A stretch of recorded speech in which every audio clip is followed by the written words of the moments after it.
Young boxer who was shaking them up, going around saying he was the greatest. And if the greatest was from Louisville, that might mean it was a great place. At least it was a good place to be young. The baby boomers had reached high school, and the schools were busting at the seams. Teenager clothes were like uniforms. How you looked depended a lot on class, future expectations, and the part of town you lived in. The kids were on wheels. Gas was cheap. Looking back, it's easy to see these soda-sipping teenagers as the last bunch of innocent kids. Families weren't supposed to have certain problems, so they didn't have them, not in public. Divorce was still rare. The teens moved to music, but the music was waiting for the next big thing. Louisville's music scene was full of energy. By 1963, the city had a half dozen well-established bands. More were coming on all the time. There was a whole lot more music flow, as I would call it, in those days. And had a lot to do with the Catholic schools and churches, per se, in that certain areas of the city would have their own night that they would have their rock and roll show. Every Friday and Saturday nights, they played to packed crowds at teen hops. They also cut records. The bands were rooted in different parts of the city. Most were made up of teenagers who had been playing together for years. Many had known each other since grade school. An unusual number of kids went on to play national roles. Atherton had the future Harvard economist Benjamin Friedman. Seneca's junior miss, Diane Sawyer, went on to network television. Her classmates included a thoughtful basketball star named Wesley Unseld and a student leader named Gerald Abramson. St. Xavier had Bob Edwards, who wound up at National Public Radio, and future writers Michael Doris and Rudy Rucker. Male High had Houston Baker Jr., who became a writer and cultural scholar. Marcia Norman, a future playwright, winner of the Pulitzer Prize and the Tony Award, was at Durrett High. Maybe it was a coincidence, or maybe the excitement of the Kennedy years was inspiring. And some feel the local newspapers provided a standard of involvement and literacy. The Courier-Journal and the Louisville Times were rated the best morning and evening combination of newspapers in the country. The Bingham family, the owners, relished that reputation for quality, which meant they put a lot more money into the papers than they had to. And what was the big news? In sports, people were following the rise of Cassius Clay. Some thought Clay was a breath of fresh air for boxing. Some thought he was just obnoxious. But most everyone was curious about him, curious enough to want to see him box. In other areas of race, things didn't go so smoothly. In 1961, black high school students held sit-ins at downtown restaurants and theaters. I felt strongly that they were doing the right thing. I don't know of any other way that they could have gone about it and still have the country accept what they were doing. I think it raised a consciousness for everyone. The African-American community rallied behind them. It raised money. It held voter registration drives. It organized an economic boycott of Louisville merchants. Within 2 months, 200 businesses opened their doors to black customers. The Louisville activity moved on to Frankfurt and resulted in more demonstrations. National leaders drawn to the protest included Martin Luther King, whose brother, A.D. Williams King, was pastor of Zion Baptist Church in Louisville. Finally, in 1966, the General Assembly passed a civil rights law, the first in the South. It was an unsettling time. If you lived in the east end of the county, you were separate from that, unfortunately, and you didn't. And that's one of the things that minorities deplored, that you could go to your safe white bread community and didn't have to deal with those people there who had their own problems. It was not a pretty time, but it was reflective of what went on elsewhere in the country. But Louisville could feel lucky. When you looked at what was going on in the Deep South, we were fortunate. It was a time of crisis. The Berlin crisis of '61, the Cuban Missile Crisis of 1962. That one sent people to their bomb shelters, or made them wish they had one. Looking back, it was a miracle nuclear war didn't break out. In 1963, the Kennedy administration negotiated the Nuclear Test Ban Treaty with the Soviet Union. But for the average teenager, international treaties weren't on the radar screen. The school year got underway, the football season, the dances and the dating, wonderful memories. The kids at Mail and Manual were getting ready for the big Thanksgiving Day game. Kids at Atherton were rehearsing the senior play, 10 Little Indians, a murder mystery by Agatha Christie.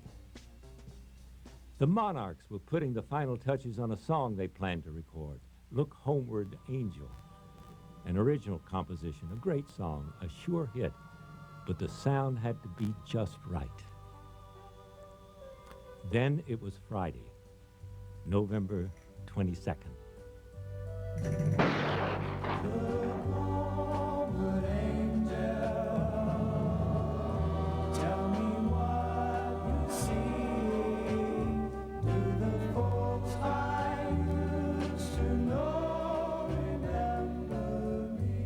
And I remember one of the men back in the where they ground the land, he came out and he said, they just assassinated Kennedy. And he said, oh my God. One person with a gun could change our politics, our history. When President Kennedy was killed, that was a devastating blow to Americans. And it was very much felt in Louisville. People couldn't believe that a president of the United States was assassinated, although it had happened before in history. But it didn't seem like it should happen to us at that time. And I think that changed people's attitude towards a lot of things. The president's death was really, really devastating. The new bridge across the Ohio was named in honor of President Kennedy. It was the first structure in the country to receive his name. After Christmas, the city and the country seemed ready to come out of mourning. The teen dances resumed. The Monarchs' new record was released, and it went straight to #1.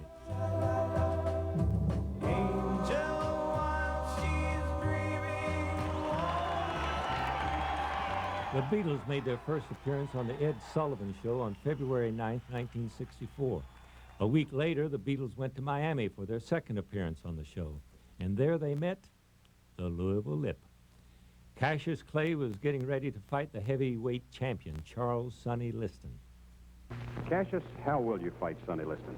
Well, Kaywood, my strategy will be to move a lot of fast moving, in and out, hit and not be hit, a lot of dancing. Let me call my system trainer over here, Bodine, and he'll tell you. Bodine, yes. What's going about strategy? How to float like a butterfly and sting like a bee.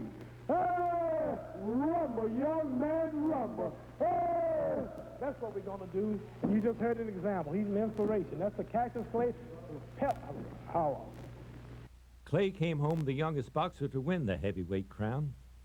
He was so young, his win so unexpected, it was hard to see what he was. The fastest heavyweight in history, the most gifted athlete to take up boxing. But he was more than that, as time would show. Clay's upset boosted the town's morale. But in April, Louisville had won a big prize of its own. It received an All-American City Award. The award was given by Look magazine and the National Municipal League. Louisville's handling of race relations was a big factor in the win. A lot of creativity seemed to be coming from local government. The city and county bought an old riverboat, the Avalon, renaming it the Belle of Louisville to bring Louisvillians back to their river. Plans were also laid for the Louisville Zoo.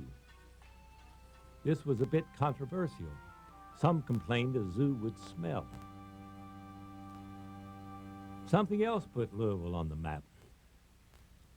Wendell Cherry, a founder of Humana, put together the group that started the Kentucky Colonels of the new American Basketball Association. They played with a red, white, and blue ball, a gimmick, some thought. But the three-point shot that idea might have a future.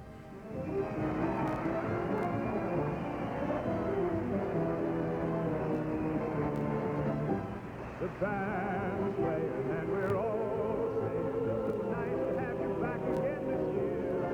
We sure need you and your money too. That's why we're crusading and parading so new. Hold us through, we hope your heart's swaying and we're all praying their hopes and dreams will have a happy end.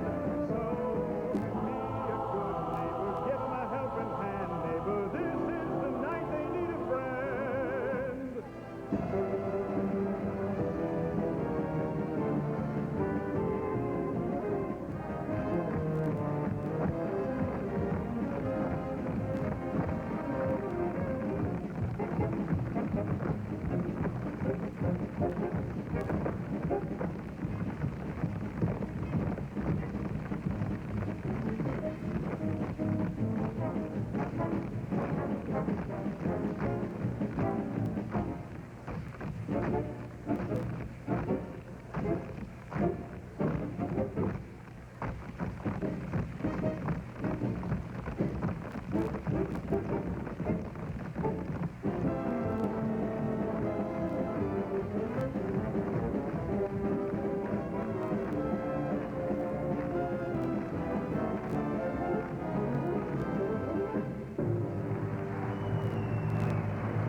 This is the 1964 WHAS Crusade for Children.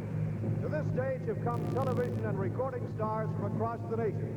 Throughout Kentucky and southern Indiana, hundreds of volunteers have offered their services. But here are the real stars, the mentally and physically handicapped children of Kentucky and southern Indiana. Whether or not their lives can be made worthwhile depends on you.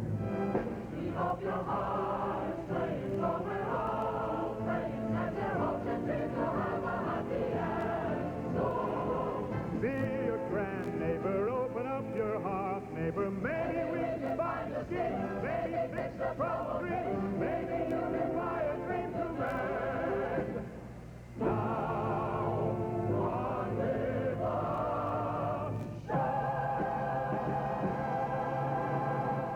the In spite of the All-American Award, Louisville had real problems. The decline of downtown was now obvious. One bright spot that escaped many in 1964 was the start of Actors Theater of Louisville, in a loft above the Egyptian Tea Room on 4th Street. For shopping and entertainment, downtown was becoming irrelevant. The St. Matthew's Mall opened, and soon plans were being made for Ockmore Mall. The Showcase Cinemas opened on Bardstown Road and brought first-run movies out of the city. So it all goes back to the cars and parking. I think the city was short-sighted in not providing free or almost free parking. And at that time, my wife was working for the advertising department and at the Courier-Journal, and also working on some downtown projects. She never could understand and tried very hard to get the merchants to understand that they would be losing business to the suburbs because of their endless acres of free parking if they didn't provide any downtown. I think that was short-sighted of businesses downtown, and I think they paid for it. The suburban neighborhoods had a totally different feel than the city neighborhoods of the 1940s. The car gave you independence, but ironically, it also shackled you. You were dependent on it. Strategies were planned to bring downtown back to life.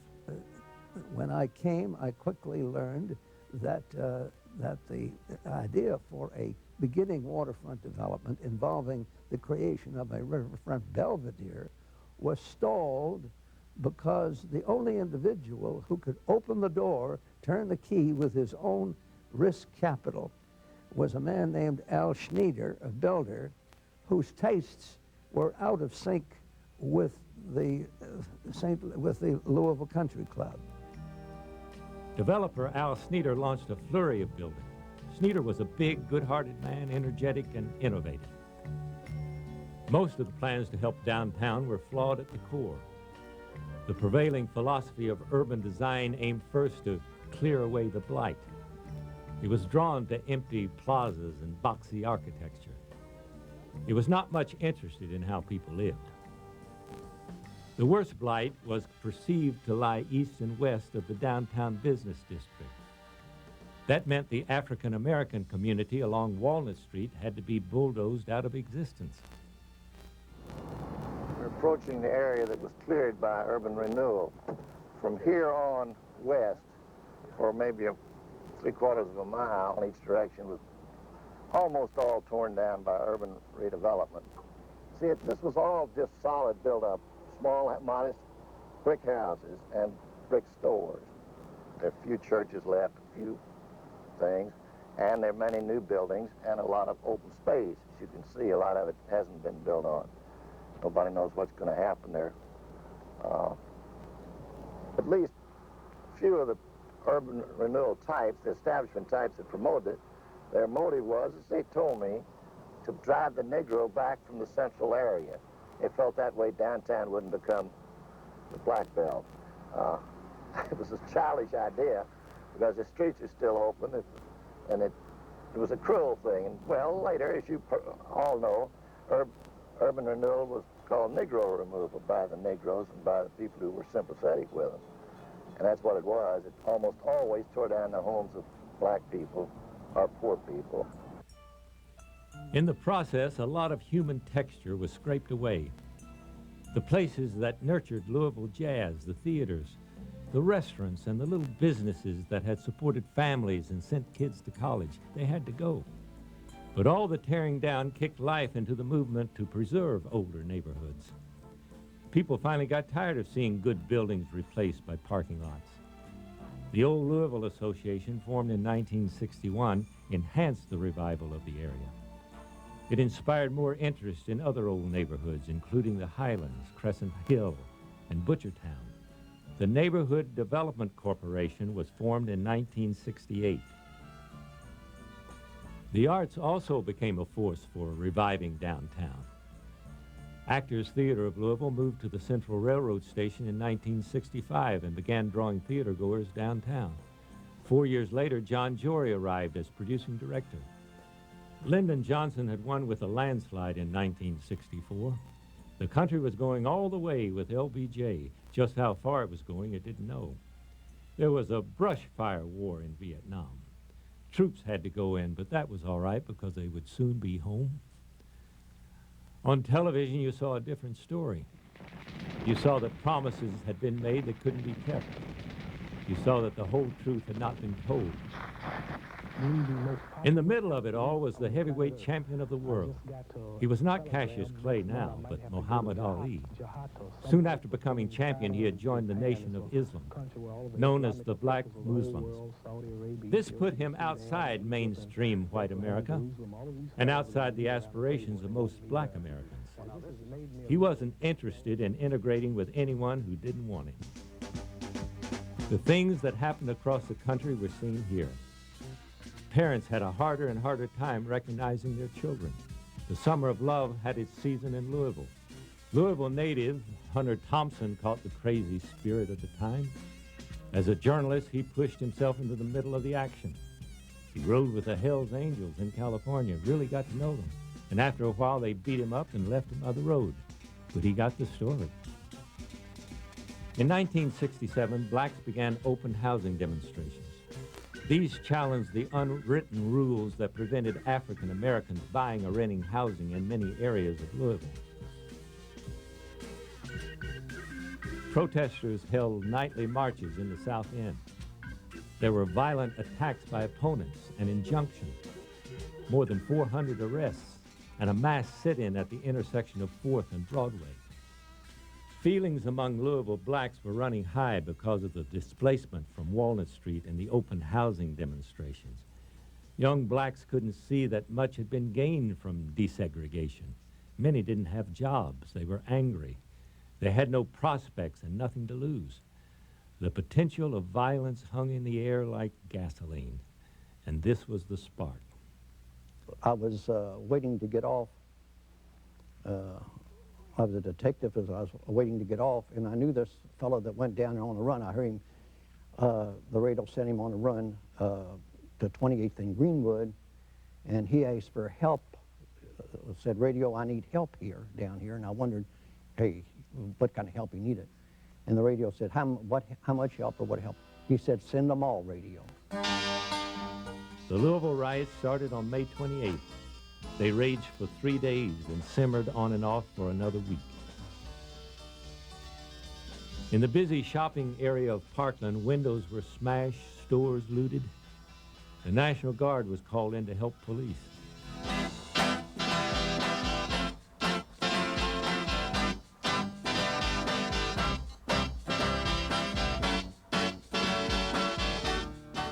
There was a frenzy of destruction and self-destruction. Stores owned by whites, some in Parkland for generations, were burned down. On the third day, 2 teenagers were killed. Washington Browder, 19, shot by a liquor store owner. James Groves, Jr., 14 years old, shot by police.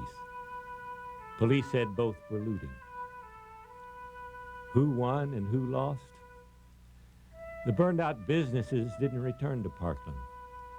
Racial violence closed Fountain Ferry Park, a Louisville landmark since 1905. The trouble added to downtown's decline. People were afraid to go there. Thomas Merton called 1968 that brutal year. It claimed the lives of Martin Luther King and Robert Kennedy. By the year's end, Merton was dead, killed by a freak accident while traveling in Asia. The last summer of the 1960s ended with a celebration of peace and music at Woodstock in upstate New York and a successful landing on the moon. I'm going to step off the limb now. That's one small step for man, one giant leap for mankind. The 60s had been hard on hope. It took a lot of dreams and smashed them. But that couldn't stop the dreaming. The dreams for us as the first group of young adults that would really be going out into a world that, quote unquote, would be integrated and open. There would be no limits. There would be no doors shut to us. At that particular time, you know, they were raising us to be heroes, and we didn't realize it. By the decade's end, Louisville had touched bottom in many ways and was starting to look up. The arts would continue to revitalize Main Street and beyond, and they would bring Louisville's name to international attention. The city would reach out to its riverfront after years of neglect and abuse. What used to be called progress was hard to see at times, but when you looked back, you saw where your city had been and how far it had come.